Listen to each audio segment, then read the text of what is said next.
Hello बच्चों, welcome back to our channel physics Mantra भाई Chauhan sir. कैसे आप सभी?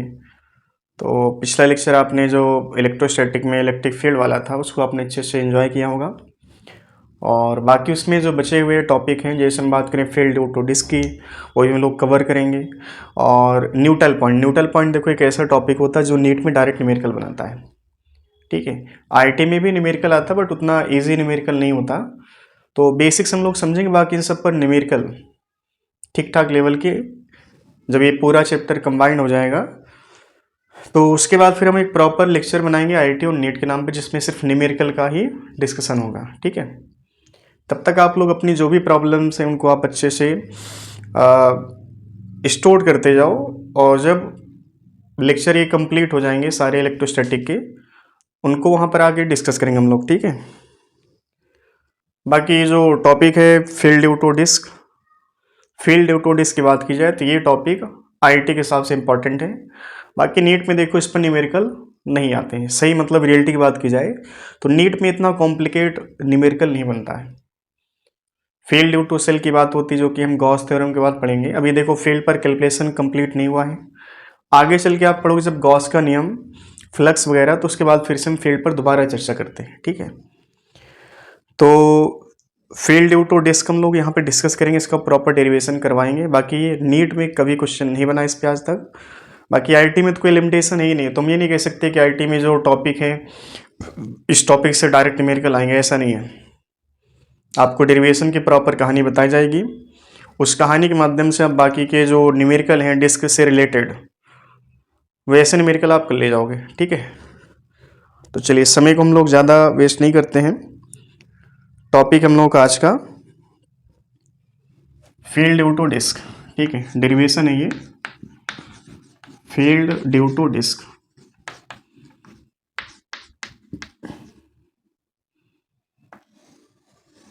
बाकी देखिए बायोलॉजी वाले जो बच्चे हैं ना, उनको ये मतलब नहीं कि आपको सिर्फ वो नीट लेवल के ही न्यूमेरिकल को सॉल्व करना है। आप अगर अपना लेवल बेहतर रखोगे तो वो आपके लिए फ़ायदेमंद होगा, क्योंकि नीट में आप देखो न्यूमेरिकल जो बनते हैं बहुत टफ नहीं बनते हैं, बट वो टफ उसके लिए नहीं जो उससे थोड़ा ऊपर लेवल का पढ़ाई करके बैठा है। अब उसी लेवल की पढ़ाई अगर कोई करके बैठा है तो गारंटीड उसके लिए वो चीज़ भी टफ हो जाएगी। ठीक है, तो आप लेवल ऐसे रखो कि जहाँ पे आपके सामने नीट के जो न्यूमेरिकल से बिल्कुल टुचकले, जो कहते हैं ना हम लोग, टुचकले साबित हो, वैसे लेवल के न्यूमेरिकल आपको। तो इसमें देखो ये जो डिस्क है ना, इसका सरफेस चार्ज डेंसिटी सिग्मा ले लिया जाए। ठीक है, सिग्मा कूलम्ब पर मीटर स्क्वायर, और इसके सेंटर से इसकी रेडियस हमने मान लिया, देखो रेडियस हम मान लेते हैं इसकी स्मॉल मान लेते हैं। ठीक है, और इसके सेंटर से यहाँ पर कोई इसके ठीक एक्सिस का मतलब कि जो डिस्क है ना ऐसे है। ठीक है, इस डिस्क के सेंटर से ये वाला पॉइंट ऐसे अलोंग द एक्सिस, यहाँ पर एक पॉइंट हमने पी मान लिया, और ये पॉइंट पी पॉइंट हमने मान लिया है एक्स दूरी पर। पी पॉइंट कहाँ पर है? एक्स दूरी पे। रिंग के द्वारा जो फील्ड हमने कैलकुलेट किया था उसका भी आपने डेरिवेशन सीखा था, हालांकि इसमें कुछ खास टफ चीज़ नहीं है। ठीक है, भले ही हमने कहा कि नीट लेवल से कोई मतलब नहीं है इसका, बट ये सीखने के हिसाब से बढ़िया टॉपिक है। ठीक है, ऐसे न्यूमेरिकल जब आप कर ले जाओगे, जब आपके पास ऐसा अप्रोच आ जाए कि ऐसे न्यूमेरिकल आप नीट वाले बच्चे भी हैंडल कर ले रहे हैं, तो गारंटीड आपके लिए बहुत ही मतलब एक तरह से बेहतरीन चीज़ें मिलने वाली हैं। ठीक है, आप जैसे नीट लेवल के न्यूमेरिकल करोगे ना, अगर इस लेवल की थिंकिंग डेवलप होगी तो गारंटीड आपको नीट के न्यूमेरिकल बिल्कुल छोटे साबित होंगे। ठीक है, अब इसमें देखो जब आपने डिस्क का डेरिवेशन किया था रिंग का, तो उसमें आपने देखा कि आपने उस रिंग में छोटे छोटे चार्ज डी क्यू कट किए, और सभी डी क्यू चार्ज के जो पी पॉइंट पर फील्ड था along the axis of ring, उस पी पॉइंट पर आपने फील्ड देखी थी। फील्ड का डेरिवेशन कैसे किया था? इंटीग्रेशन की बात किया था वहाँ पे हमने। अब इंटीग्रेशन क्यों किया था? क्योंकि वहाँ पर रिंग के द्वारा जो फील्ड बनी थी सभी डी क्यू चार्ज के द्वारा, सभी का फील्ड कैसा था? अलग अलग डायरेक्शन। बाकी मैग्नीट्यूड की बात करें सबका सेम था, तो वहाँ पर आपने क्या किया था? इंटीग्रेशन।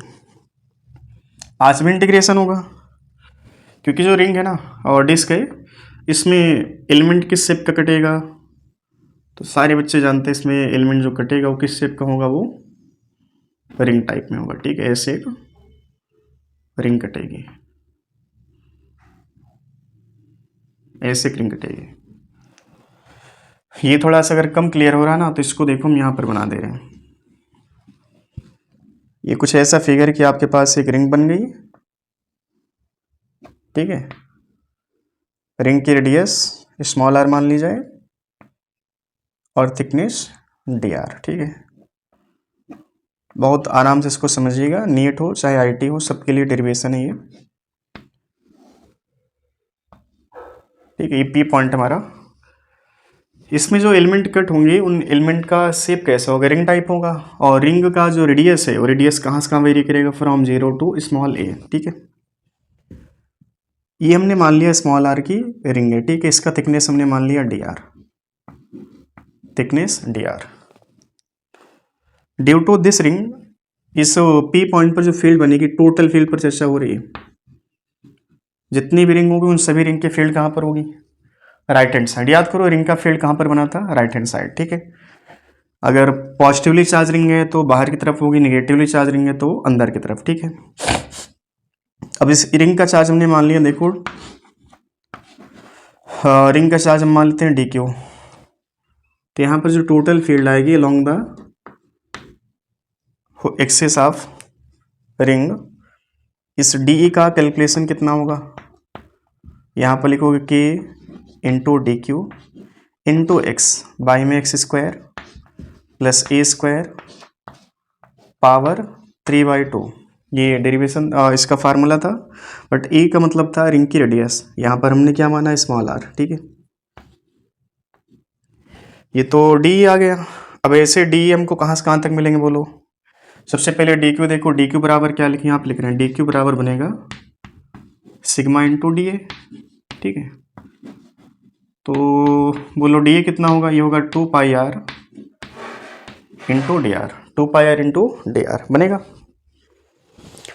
चलो अब क्या करना है, डी हमारे पास है, टोटल फील्ड का मतलब क्या है, ई बराबर क्या लिखना आपको, ई बराबर लिखना डी ई का इंटीग्रेशन। जो भी यहाँ पे डी बनेंगी सभी रिंग का डी एक ही डायरेक्शन में होगा, तो आप सबको सिंपल ऐड कर लो, ठीक है। ऐड करने को हम लोग हिंदी में कहते हैं इंटीग्रेशन, ठीक है। अब इसमें देखो, अच्छा इसको थोड़ा सा और आगे लिखो, डी क्यू रिप्लेस करो, क्या बनेगा, K sigma into 2 pi are into D R, और बाय में क्या लिखें, X square plus R square power 3/2। ये फाइनली फंक्शन बनेगा। अभी फंक्शन यहाँ पर रखो, देखो अब यहाँ पर इसमें क्या चीज़, वेरिएबल जिसको आपको इंटीग्रेट करना है आर। अब आर ऊपर भी आर नीचे भी, लेकिन नीचे वाला आर क्या है, एक कॉम्प्लिकेट फंक्शन बन गया, X square plus R square power 3/2। तो ये सिंपल फंक्शन नहीं है। तो जो चीज़ वेरिएबल उसको इंटीग्रेट करना है, बाकी जो कूड़ा एक साइड ले आओ, 2 पाई सिग्मा इंटू के, इसको हमने बाहर लिख लिया, ठीक है। अंदर बचेगा आर, बाई में r square plus x square power 3/2 into D R, और इसका इंटीग्रेशन 0 टू ए, ठीक है। अब अगर केवल आर होता तो इंटीग्रेशन हो पाता, बट बाई में r square plus x square power 3/2 है। तो चलिए इसको हम कुछ एज्यूम करते हैं, यहाँ पर एज्यूम करते हैं कि ये टी बराबर है r square plus x square, ठीक है। टी इक्वल टू क्या माना, r square plus x square. और इस पूरे को आप देखो आर के रिस्पेक्ट में डिफरेंशिएट करो, तो यहाँ पर D T by D r बनेगा, यहाँ पर क्या बनेगा 2r, और इसका कितना हो जाएगा 0, चूँकि कांस्टेंट है x, ठीक है। तो डी टी बराबर क्या मिला, देखो 2r इंटू डी आर, ठीक है। अब देखो यहाँ पर ये जो 2 है ना, इसको आप अंदर भेजोगे तो फंक्शन क्या दिखेगा, 2r इंटू डी आर। इसकी जगह पर क्या रखेंगे, डी टी, और e बराबर हमको मिलेगा 2 तो अंदर भेज दिया ना, पाई सिग्मा इंटू के, और अंदर बचेगा देखो डी टी, इसको ऐसे लिख सकते हैं, देखो 1/, ये चीज़ क्या है, t है, तो t की पावर क्या लिखें बोलो, 3/2 इंटू डी टी। अब इसका इंटीग्रेशन हम लोग कर सकते हैं, बोलो क्या बनेगा, पाई सिग्मा इंटू के, ये टी ऊपर जाएगा क्या बनेगा, टी की पावर -3/2 इंटू डी टी। अब इसका इंटीग्रेशन कर सकते हैं हम लोग। क्या होता है फार्मूला, पावर में ऐड करना, टोटल पावर से डिवाइड करना। ठीक है, ठीक है, पाई सिग्मा के टी की पावर -3/2 + 1 क्या बन जाएगा बोलो, माइनस का 1/2 बनेगा, और बाई में भी देखो माइनस का 1/2। अब लिमिट अभी यहाँ पे नहीं रखना आपको, ठीक है, लिमिट हमारे पास, चलो लिमिट अभी लिख लेते हैं 0 to a। बाइक 2 पर गया होगा, यहाँ पे लिख रहे हैं, ठीक है, यहाँ पे हम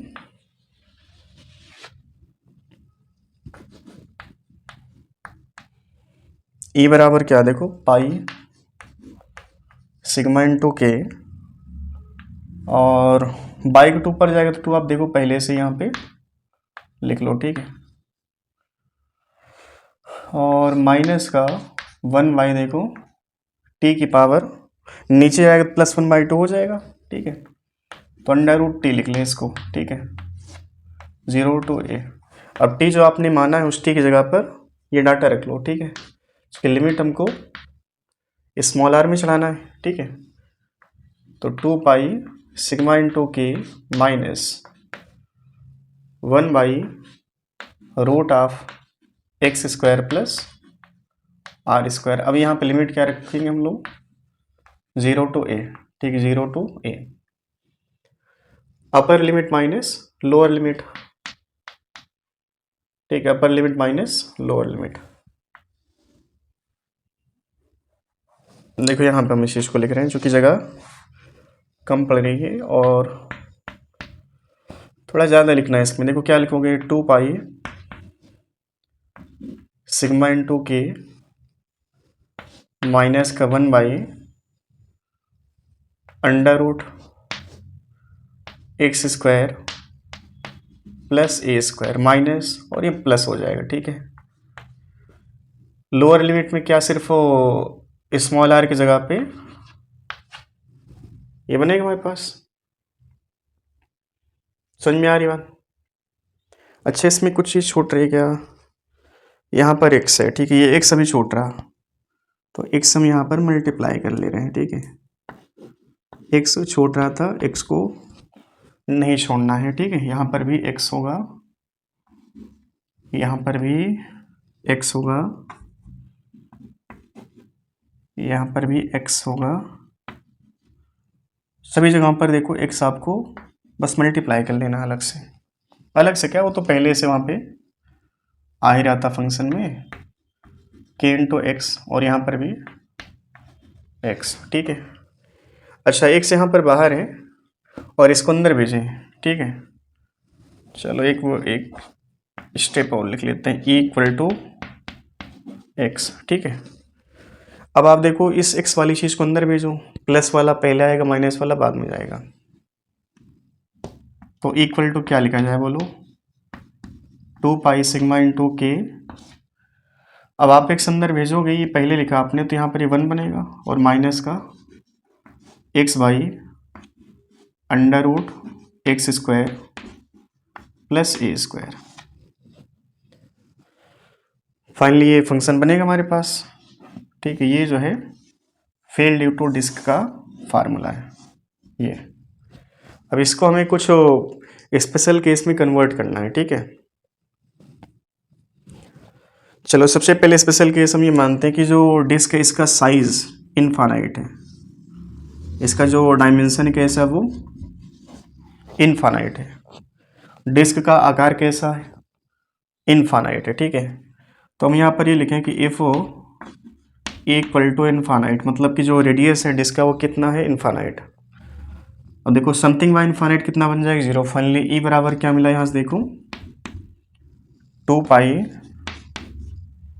सिग्मा इंटू के, और के हम जानते हैं कि जो के होता है 1/4 पाई एप्सिलॉन नॉट होता है, तो 2 पाई सिग्मा बाई में 2 पाई एप्सिलॉन नॉट बनेगा, 4 पाई एप्सिलॉन नॉट है ना, के का वैल्यू 4 पाई एप्सिलॉन नॉट।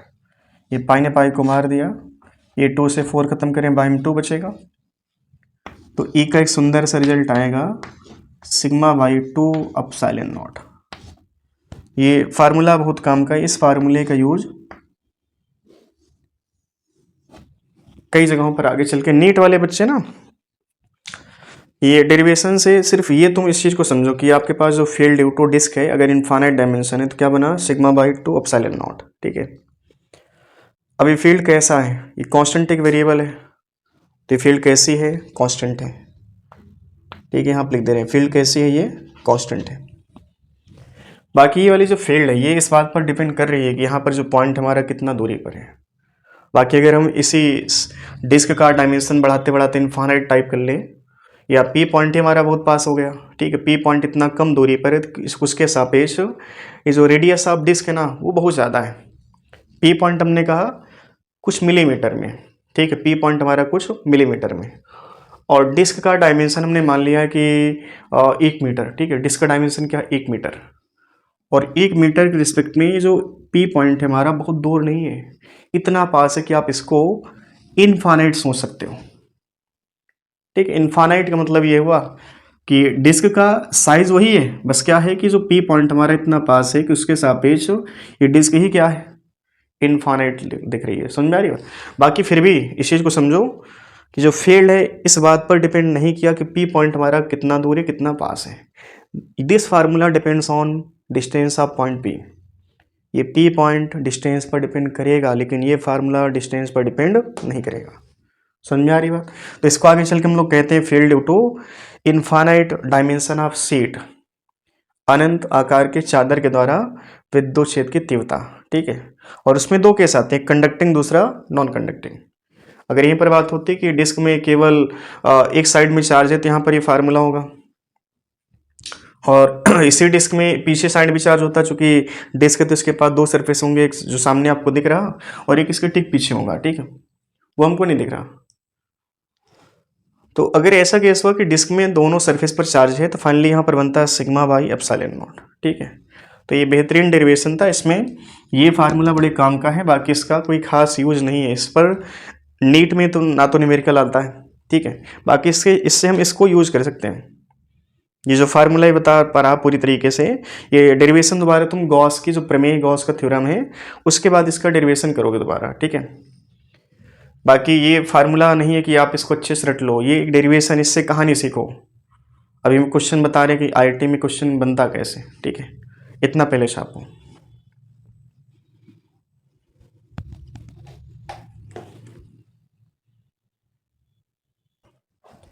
अब इसको रटना नहीं है, जो मैथ वाले बच्चों को रटना नहीं है।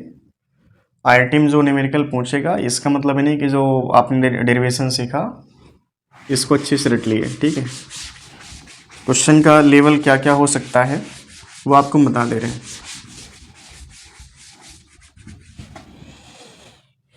देखो क्वेश्चन कुछ ऐसे होगा कि जैसे मान लो एक डिस्क है,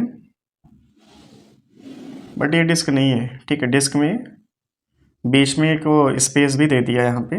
ठीक है, यहाँ पर चार्ज फैला हुआ, बीच में एक कैविटी जनरेट कर दिया। ठीक है, डिस्क थी अच्छी वाली और इसमें एक तो कैविटी जनरेट कर दिया। अब इसमें देखो ऐसे फिगर है कि ये जो है ए है, और ऐसे यहाँ पर देखो ये जो बाहर वाले की रेडियस है वो ऐसे बी मान लेते हैं, और सरफेस चार्ज डेंसिटी हमने मान लिया सिग्मा। आज भी हमारे पास पॉइंट देखो यहाँ पर कहीं मान लिया जाए। ठीक है, इस पॉइंट पर फील्ड का वैल्यू कितना होगा, इस पॉइंट पर फील्ड का वैल्यू कितना होगा, पी पॉइंट पर ई का वैल्यू कितना होगा। तो तरीका वही आपके पास, अब जो लिमिट होगी, लिमिट कहाँ से कहाँ चलेगी, ए टू बी चलेगी। समझ में आ रही बात? तो कोई खास टफ क्वेश्चन है, इसको आप नोट कर लेना आईटी वाले बच्चे। और इसमें देखो एक केस और आप बना लेना कि डिस्क के सेंटर पर, जैसे हमने रिंग के सेंटर पर बात की थी, रिंग के सेंटर पर एक्स का मान कितना, 0, फील्ड कितना थे 0, यहाँ पर 0 नहीं होगी, 0 बाई समथिंग क्या बन जाएगा, देखो 0 प्लस 0, 0 प्लस 0, फाइनली यहाँ पर ये ए ही रहेगा, बट 0 बाई समथिंग क्या हो जाएगा, इनफाइनाइट। ठीक है, और ये जो फील्ड होगी इसका जो फाइनली आंसर बनेगा सेंटर पर, सेंटर पर कितना बन जाएगा, 0 बन जाएगा। समझ में आ रही बात? तो ऐसा नहीं कि मतलब कि वो केस पूछा नहीं आ सकता। बाकी इसमें देखो मेन फार्मूला हमारा ये है, इस पर ज़्यादा तुमको फोकस करना है कि field due to disc of infinite dimension that is sigma by two epsilon naught. But sigma by two epsilon तब तक वैलिड होगा जब तक डिस्क के केवल एक ही सरफेस पर चार्ज है। अगर दोनों सरफेस पर चार्ज है तो वहाँ पर ये फार्मूला चेंज हो जाता है, ठीक है। वहाँ पर क्या बन जाएगा, sigma by epsilon not.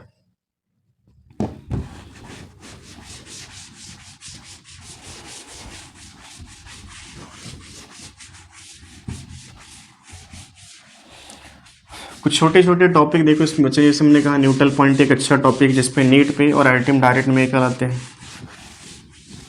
Neutral point का मतलब क्या होता है, सबसे पहले इसकी डिफिनीशन आप लिख लेना हिंदी में। न्यूट्रल पॉइंट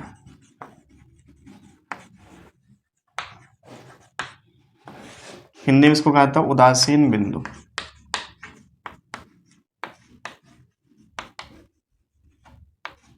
उदासीन बिंदु का मतलब एक ऐसा पॉइंट होता है जहां पर नेट इलेक्ट्रिक फील्ड कितना होती है, जीरो, ठीक है।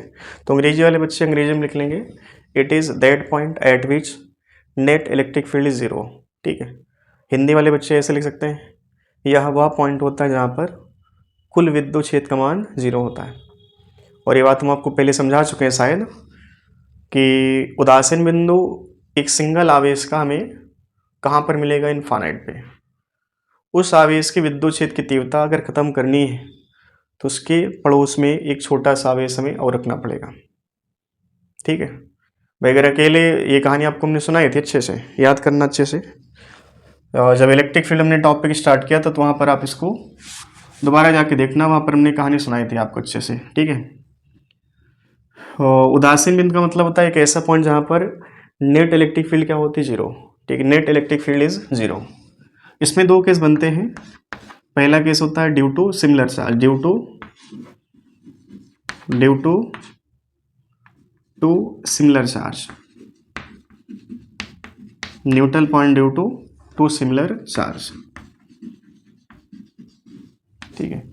मतलब दोनों का नेचर कैसा है, प्लस है, ठीक है। जैसे हमने मान लिया कि एक तो प्लस Q1 है, दूसरा यहाँ पर एक तो प्लस Q2 है, और इनके बीच की दूरी हमने मान लिया d, ठीक है। दूरी इनके बीच की d है। तो अब ये बात पता है कि न्यूट्रल पॉइंट का मतलब नेट इलेक्ट्रिक फील्ड जीरो। अब तुम्हें ऐसे समझना है इस चीज़ को कि न्यूट्रल पॉइंट कहाँ पर होगा, कितने होंगे, किसके पास होगा, ठीक है। ये अगर बेसिक आइडिया आपको है कि न्यूट्रल पॉइंट दो चार्ज में से एक चार्ज ऐसा जिसका मैग्नीट्यूड कम है, इसका एक ऐसा जिसका मैग्नीट्यूड ज़्यादा है, या दोनों बराबर हो सकते हैं, ठीक है। तो उस केस में न्यूट्रल पॉइंट किसके पास होगा और कितने होंगे, ये आपको अगर बेसिक आइडिया पहले से है तो गारंटीड आप इसको ओरली कर जाओगे, मतलब कैलकुलेशन करना नहीं तुमको, ठीक है। चलो हम देखो चार पॉइंट मान लेते हैं। मान लो हमने एक पॉइंट ऐसे माना स्पेस में, इस लाइन पर ना सोचकर थोड़ा सा ऊपर, एक पॉइंट हमने यहाँ पर माना, एक point line joining two charges, और ये भी देखो line joining two charges. But ये जो पॉइंट है ना, ये दोनों क्या है, बाहर की तरफ है, ठीक है। एक पॉइंट हम यहाँ मान लेते हैं, एक पॉइंट यहाँ पे, और एक पॉइंट हम इनके बीच में कहीं पर मान लेते हैं, ठीक है। हमारे पास 5 पॉइंट है। हालांकि जो कहानी इस वाले पॉइंट की वही कहानी इस वाले पॉइंट की, जो कहानी इस वाले पॉइंट की वही कहानी इस वाले पॉइंट की है, ठीक है। ये थोड़ा सा अलग है, ठीक है। चलिए इनका नामकरण करें, 1 2 या ABCD और ये E मान लेते हैं। तो E तो फिर से आ जाएगा, एक काम करो इसको 1 2 ही मानो, नहीं तो तुम कहोगे E का मतलब इलेक्ट्रिक फील्ड है, वो E पॉइंट का नाम होता है, ठीक है। ये 2 पॉइंट 3 पॉइंट, इसको हमने माना 4, इसको माना 5, ठीक है। तो ये बताओ कि इन पांचों पॉइंट में किस पॉइंट पर इलेक्ट्रिक फील्ड जीरो हो सकती है। चलो पहले पॉइंट पर हम चर्चा करते हैं। एक बात तुमको याद रखनी है, due to plus Q charge, due to positive charge, किसी पॉइंट पर फील्ड हमेशा कहाँ होती है, उस पॉइंट से बाहर की ओर, उस पॉइंट से बाहर की ओर। ये प्लस चार्ज फील्ड कहाँ बनाएगा, अपने से दूर बनाएगा। इसके फील्ड हमने मान लिया E1। ये भाई साहब इनसे पूछा तो ये भी बोले कि हम भी फील्ड कहाँ बनाएंगे, बाहर, क्योंकि ये भी कैसा है, प्लस। और फील्ड जीरो होने का मतलब कि दो चार्ज की फील्ड एक दूसरे के अपोजिट होनी चाहिए, बराबर है या नहीं है वो तो एक अलग चर्चा हो गई। अगर कैंसिल आउट होना चाहती हैं तो उनको एक दूसरे के अपोजिट होना कंपलसरी है। क्या ये कैंसिल आउट हो सकती हैं? नहीं हो सकती। यहाँ पर न्यूट्रल पॉइंट हमको नहीं मिलेगा। यहाँ पर भी देख लो, ये प्लस क्यू चार्ज फील्ड कहाँ बनाएगा? अपने से दूर। ये प्लस क्यू चार्ज कहाँ बनाएगा? अपने से दूर। क्या यहाँ पर भी कैंसिल हो रही है? नहीं, यहाँ पर भी न्यूट्रल पॉइंट हमको नहीं मिला। चलो सेकेंड पॉइंट पर चर्चा करते हैं। सेकेंड पॉइंट से हम एक लाइन जोड़ते हैं चार्ज Q1 और Q2 की। ये Q1 फील्ड कहाँ बनाएगा? अपने से दूर बनाएगा। Q2 कहाँ बनाएगा? अपने से दूर। दो वेक्टर अगर थीटा डिग्री पर हैं, दो वेक्टर अगर थीटा डिग्री पर है, थीटा 180 नहीं है, तो कभी भी इन वेक्टर का परिणामी जीरो नहीं हो सकता है। तो यहाँ पर देखो E1 E2 को ख़त्म नहीं कर पाएगा, मतलब यहाँ पर भी न्यूट्रल पॉइंट हमको नहीं मिला। यहाँ पर भी सेम सिचुएशन होगी। ये प्लस का चार्ज फील्ड अपने से दूर बनाएगा और ये वाला प्लस का चार्ज फील्ड अपने से दूर बनाएगा। तो फाइनली यहाँ पर भी कैंसिल आउट नहीं हो पा रही, ठीक है, ये भी न्यूट्रल पॉइंट नहीं है।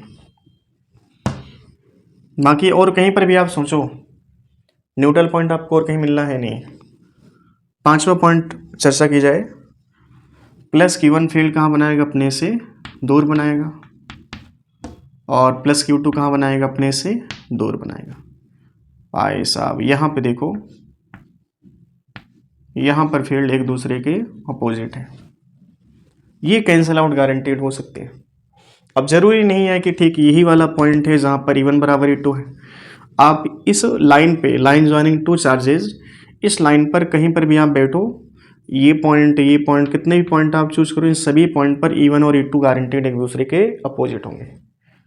और एक ऐसा पॉइंट आपको जरूर मिलेगा, line joining between two charges, एक ऐसा पॉइंट आपको जरूर मिलेगा जहां पर E1 और E2 आपस में बराबर भी होंगे। सभी पॉइंट्स पर लाइन, इस बात को समझना, line joining two charges, line joining between two charges, E1 and E2 always opposite to each other at every point, but only one point at which E1 is equal to E2। केवल एक ही point होगा जहां पर E1 E2 आपस में equal होंगे। सभी point पर E1 E2 अपोजिट हैं, बिल्कुल सही है, लेकिन एक ही पॉइंट होगा जहां पर E1 बराबर E2 होंगे। और जहां पर E1 बराबर E2 हो गए, अपोजिट हैं, बराबर हैं, तो नेट फील्ड कितना हो जाएगी? जीरो। मतलब ये निकला कि due to two similar charge, neutral point always lies between two point charges, lies between two charges. समझ में आ रही बात? Neutral point lies between two charges. अब किसके पास होगा ये भी चर्चा कर लेते हैं, ठीक है। ये बात हम यहाँ पर लिख दे रहे हैं, न्यूट्रल पॉइंट ऑलवेज लाइज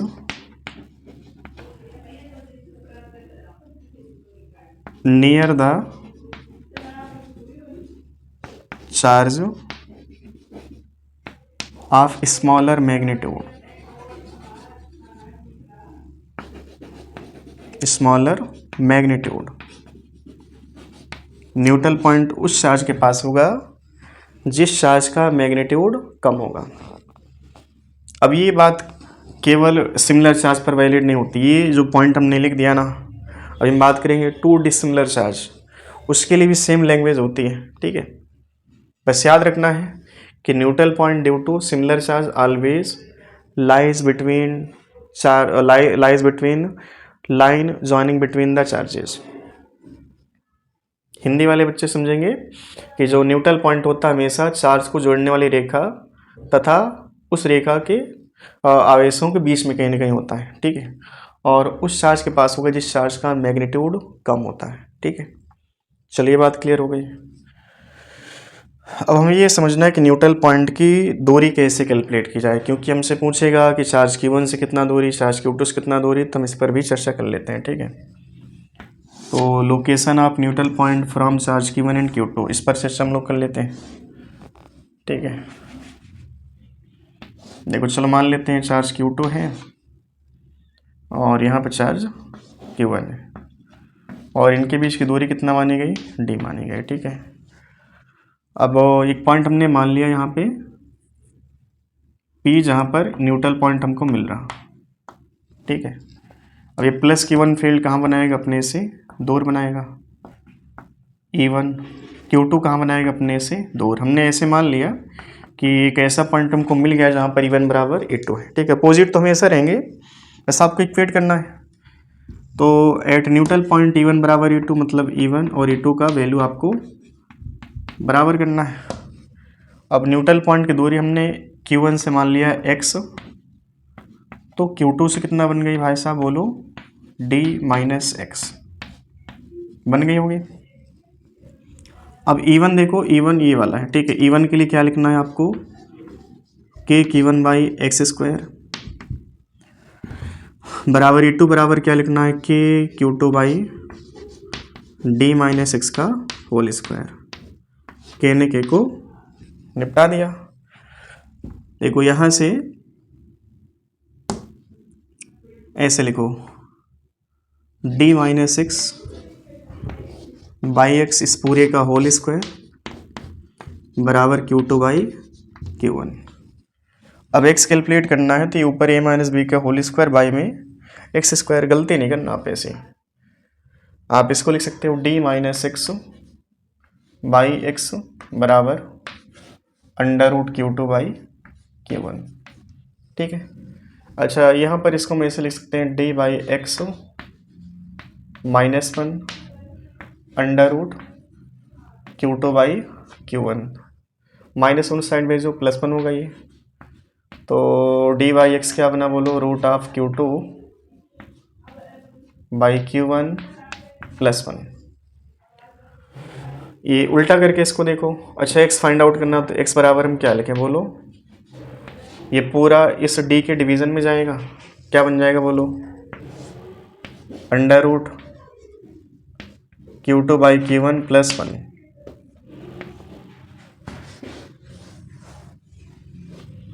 ठीक है, ये फार्मूला है। अब इसको भी थोड़ा सा तरीके से रटना है, याद करना है। ऐसा नहीं कि आंख बंद करके रट लिए, तुमको ये नहीं पता x किससे दूरी है, Q1 से तो है, लेकिन Q1 का वैल्यू क्या है। ठीक, कल की डेट में ऐसे नाम नहीं देगा कि 2 माइक्रोकुलाम Q1 है, 4 माइक्रोकुलाम Q2, ऐसा नहीं बोलेगा। वहाँ पर बोलेगा there are 2 point charge of value Q and 4Q separated by d distance, find out या लोकेट द न्यूट्रल पॉइंट का distance from Q and from 4Q। तो तुम्हें ऐसे याद रखना कि जो इस फार्मूले में d है, d का मतलब कि इन चार्ज के बीच की दूरी है, और इसमें देखो हमेशा Q2 Q1 से बड़ा रखना आपको, Q2 को Q1 से ज़्यादा मान के चले हैं, ठीक है। मतलब यहाँ पर Q2 मतलब ये माना जाएगा जो ज़्यादा वैल्यू वाला चार्ज है ना, वो यहाँ पे रखना है, और बाय में Q1 जो स्मॉलर वैल्यू चार्ज है, ठीक है। और x हमने किससे देखा है, x कहाँ से देखा है, Q1 से। अगर x आपने कैलकुलेट कर लिया तो Q2 से डिस्टेंस क्या हो जाएगा, d माइनस एक्स, ठीक है।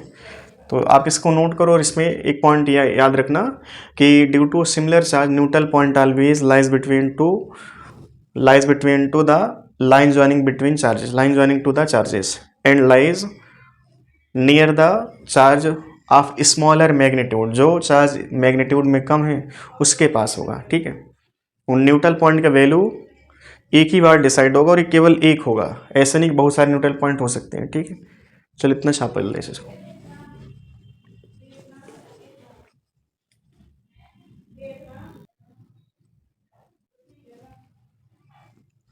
छाप लिया इसको। अब इसमें देखो, अब हमें यहाँ पे ड्यू टू डिसिमिलर चार्ज, यहाँ पर एक वर्ड ऐड करना है, ड्यू टू। अगला केस हमारा ड्यू टू डिसिमिलर चार्ज, ठीक है। एक वर्ड यहाँ पे ऐड कर लेना तुम, ड्यू टू डिसिमिलर चार्ज। और डिसिमिलर हो चाहे सिमिलर हो, दोनों के लिए सेम लैंग्वेज होगी। Neutral point always lies the charge of smaller magnitude, जो चार्ज मैग्नीट्यूड में कम है न्यूट्रल पॉइंट हमेशा उसके पास होगा, ठीक है। ये वर्ड इसके लिए भी कॉमन है। तो अब इसमें देखो, एक प्लस Q1 माना जाए और एक माइनस Q2, ऐसे। और इनके बीच की दूरी हमने मान लिया d। अब ये चीज़ आप घर में बैठ के सोचना कि न्यूट्रल पॉइंट जैसे हमने यहाँ पर एक पॉइंट चेक किया, एक पॉइंट यहाँ चेक किया, एक पॉइंट यहाँ चेक किया, एक पॉइंट यहाँ पर और एक पॉइंट इनके बीच में चेक किया, ठीक है। तो न्यूट्रल पॉइंट देखो यहाँ पर आपको तो कभी नहीं मिलना है, यहाँ पर भी कहीं कभी नहीं मिलेगा, यहाँ पर मिल सकता है या तो यहाँ पर मिल सकता है। ये जो लाइन है ना आवेशों को जोड़ने वाली, इस लाइन पर या तो अंदर होगा या तो बाहर होगा, ठीक है। अब इसमें देखो ये माइनस है, तो माइनस का फील्ड हम जानते हैं कहाँ बनता है, अपनी ओर बनाएगा, और प्लस भी इसी डायरेक्शन बना दिया। क्या ये ऐड हो रही हैं? देखो ऐड हो रही है, कैंसिल आउट नहीं होंगे, मतलब यहाँ पर अब न्यूट्रल पॉइंट हमको नहीं मिलने वाला। ये देखो ये वाला पॉइंट, ये प्लस चार्ज फील्ड कहाँ बनाएगा? अपने से दूर, और माइनस कहाँ बनाएगा? अपनी तरफ। तो यहाँ पर ये कैंसिल आउट हो सकते हैं, ठीक है। माइनस का चार्ज इस पॉइंट पर फील्ड कहाँ बनाएगा? अपने से नहीं, अपनी तरफ बनाएगा E2, और प्लस अपने से दूर। तो तुम ये बताओ ये कैंसिल आउट हो सकते हैं क्या? बोलो। कैंसिल आउट यहाँ पर भी हो सकते हैं, कैंसिल आउट यहाँ पर भी हो सकते हैं। तो हम कह सकते हैं कि इस केस में दो न्यूट्रल पॉइंट हमको मिलेंगे, ठीक है, मिल रहे हैं ऐसा कह सकते हैं, बट ऐसा नहीं है। न्यूट्रल पॉइंट केवल एक ही मिलेगा। पॉसिबिलिटी की बात करें तो पॉसिबिलिटी ये वाला पॉइंट भी दे सकता है न्यूट्रल पॉइंट, ये भी दे सकता है, बट अगर यहाँ पर मिल गया न्यूट्रल पॉइंट तो आपको यहाँ पर मिलने वाला नहीं है। समझ में आ रही बात? न्यूट्रल पॉइंट केवल संख्या में एक होगा, और इस केस में आप ये कह सकते हैं कि neutral point due to dissimilar charge हमेशा आवेशों को जोड़ने वाली रेखा के बाहर होगा, आवेशों को जोड़ने वाली रेखा के बाहर होगा, और अगर सिमिलर चार्ज होते तो इनके बीच में होता। बाकी ये लाइन दोनों के लिए सेम है कि न्यूट्रल पॉइंट हमेशा उस चार्ज के पास होगा, उस चार्ज के नज़दीक होगा जिसका मैग्नीट्यूड कम होगा, चाहे वो सिमिलर चार्ज की बात हो चाहे वो डिसिमिलर की। समझ में आ रही बात? अब हमें ये नहीं पता कि यार इसमें इस साइड है या इस साइड, हमको नहीं पता, ठीक है। कल की डेट में देखो या तो यहाँ पर होगा या तो यहाँ पर होगा, अगर यहाँ पर मिल गया तो यहाँ पर पॉसिबल नहीं है, ठीक है। चलो हमें लोकेशन का पता कैसे करें, क्योंकि एग्जैक्ट दूरी कितना है Q1 से Q2 से कितना दूरी है। तो देखो कैलकुलेशन हम एक बार फिर से कर दे रहे हैं, बाकी हमें मान लेते हैं कि न्यूट्रल पॉइंट हमको इस साइड, ठीक है, x दूरी पे।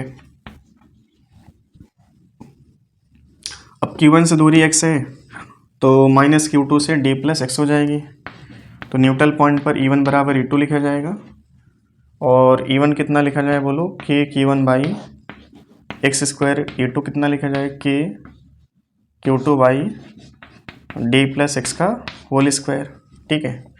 आप बायोलॉजी वाले यहाँ पे इसको प्रॉपर सॉल्व करेंगे, तो चलिए ठीक है सॉल्व कर लेते हैं। यहीं पे कैसे के ख़त्म करते हैं, तो हम लिखेंगे यहाँ पे d प्लस एक्स का होल स्क्वायर, इस पूरे का होल स्क्वायर एक साथ लिख लेते हैं, बराबर क्या लिखें बोलो? Q2 by Q1। थोड़ा इसमें हम लोग क्या करेंगे कलाकारी, d plus x by x और under root Q2 by Q1, ठीक है। इसमें देखो एक से आप डिवाइड करो, क्या बन जाएगा? d बाई एक्स प्लस 1 बराबर under root Q2 by Q1। Plus 1 उस साइड जाएगा, माइनस 1 होगा, ठीक है। तो ये सब ताम झाम करने के बाद देखो फाइनली x का जो आंसर आएगा, x का वैल्यू आएगा वो आएगा d by under root Q2 by Q1, और ब्रैकेट के बाहर, रूट के बाहर देखो -1। इन दोनों फार्मूले में बस थोड़ा सा अंतर है, यहाँ पर +1 यहाँ पे -1, और d का मतलब यहाँ पर भी, d का मतलब है कि आवेशों के बीच की दूरी है, चार्ज के बीच की दूरी है, और यहाँ पर भी बात लागू होती है कि जो Q2 होगा हमेशा Q1 से ज़्यादा लिखा जाएगा, ठीक है। इन पर एक दो न्यूमेरिकल करवा दे रहे हैं आपको, ठीक है। इसको छापो जल्दी से।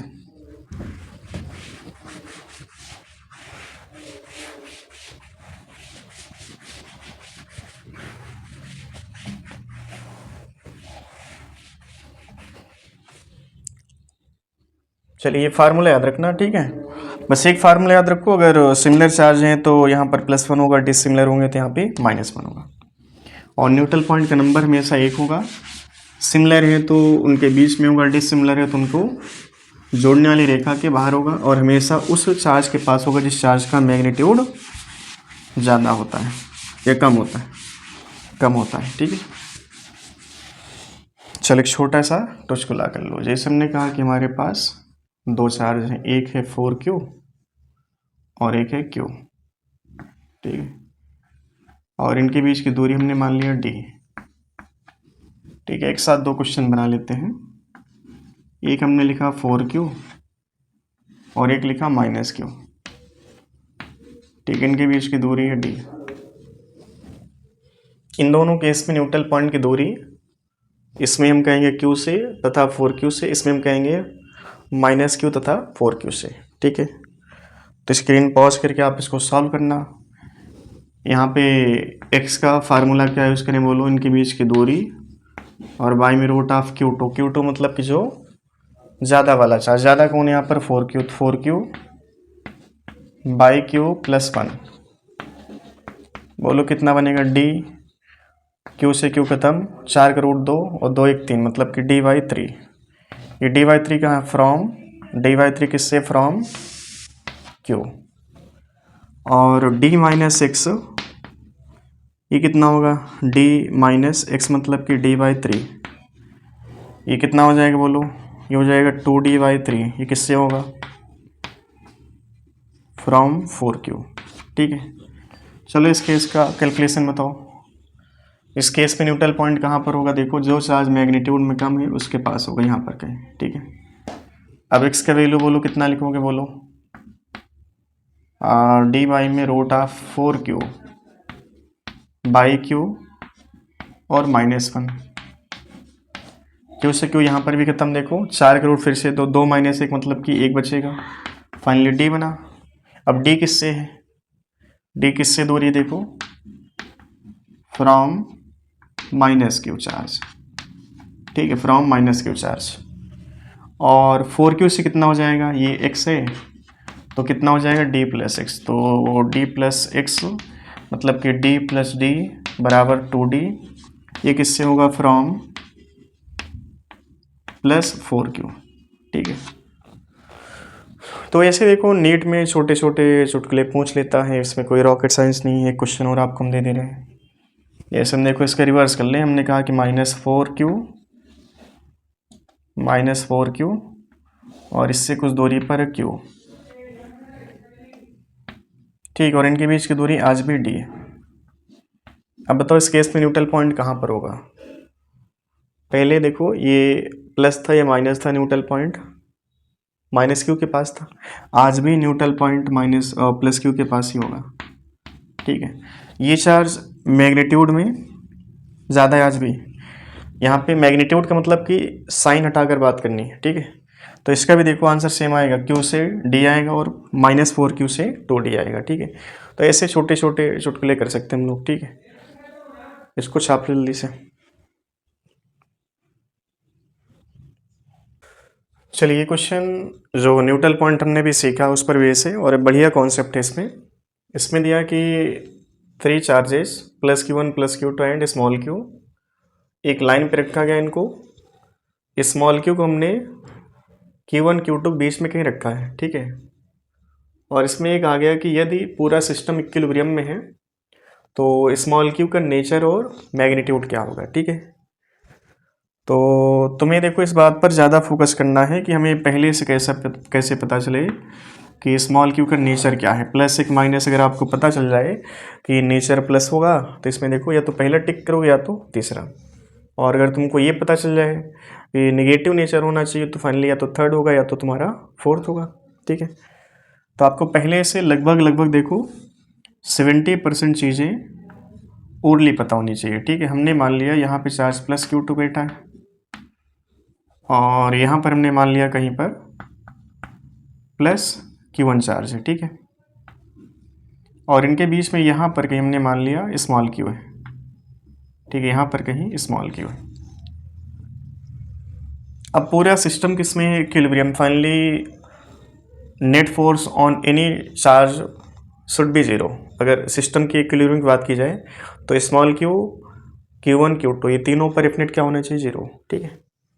अब स्मॉल q को हम कहाँ पर रखें ताकि एफ नेट 0 हो जाए, तो आपको ये चूज करना है कि यार स्मॉल q को वहाँ पर रखा जाए जहाँ पर e का वैल्यू कितना होगा, 0। जैसे e का वैल्यू 0 हुआ f का वैल्यू अपने आप क्या हो जाएगा, 0, ठीक है।